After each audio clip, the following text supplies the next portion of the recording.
படத்தோட எனக்கு ரொம்ப பிடிச்ச விஷயம் அதை முதல்ல நான் சொல்லிடுறேன். முதல்ல விஜய் சேதுபதி அவர்களை ரொம்ப நாள் கழிச்சு இந்த மாதிரி ஒரு தோரணையில பாக்குறதே ரொம்பவே நல்லா இருந்தது. பெர்ஃபார்மன்ஸ் வைஸ் அவரை சொல்லவே வேண்டாம். எந்த ரோல் கொடுத்தாலும் பின்னி படம் எடுப்பாரு. இந்த ஒரு படத்துலயுமே பயங்கரமா செட் ஆயிருக்கு.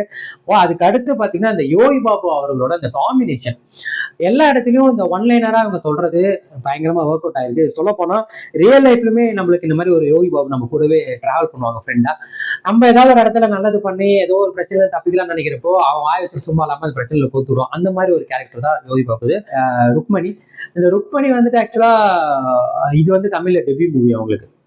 இந்த படம் வந்துட்டு அவங்களுக்கு என்ன மாதிரி ஒரு கேரக்டர்னா, நான் முன்னாடியே சொன்ன மாதிரி தான் செஃப்ஃபாதரால பிரச்சனையில பாதிக்கப்பட்டிருக்கிற ஒரு பொண்ணு, யாருமே நம்பக்கூடிய சூழல் இல்லாத ஒரு பொண்ணு. அவ வாழ்க்கையில ஒருத்த வரான், அவன் வந்து அவன் வாழ்க்கையை சேஞ்ச் பண்ணணும்னு நினைக்கிறப்போ அவன் எப்படி காதல் வயப்படுறான். ஸோ இதுதான் ரோல், இதுதான் கேரக்டர், எல்லாமே சிறப்பாக பண்ணியிருக்காங்க. அவங்களுக்கு இது ஒரு நல்ல டெபியூன்னே சொல்லலாம்.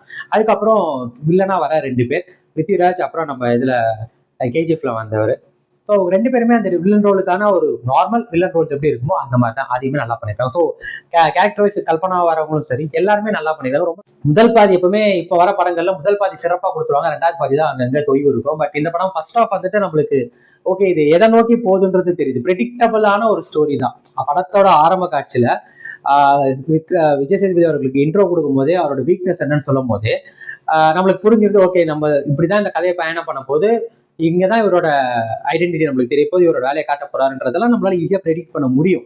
ஆனா அதை நம்மளுக்கு அந்த ஸ்கிரீன் பிளே எப்படி பண்ணணும்னா, நம்மளுக்கு இது தெரிஞ்சாலும் நம்மளுக்கு போர் அடிக்காம கொண்டு போகணும். அதை சிறப்பா பண்ணியிருக்காங்கன்னு தான் சொல்லணும். பார்ப்போம் ஹீரோலாம் மாசா இருக்கும், பட் அப்படி இல்லாம மாசா இருக்கிற இடத்துல கொஞ்சம் தமாஸ் பண்ணி வச்சிருப்பாங்க.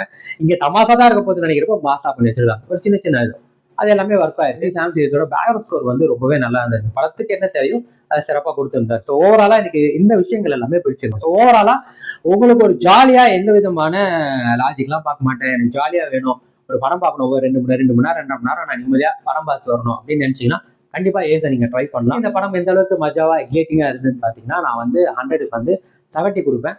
ஒரு ஜாலியான என்டர்டைனிங் மூவி, டிசப்பாயிண்ட் ஆக மாட்டீங்க. தாராளமா தியேட்டர் போய் பாருங்க.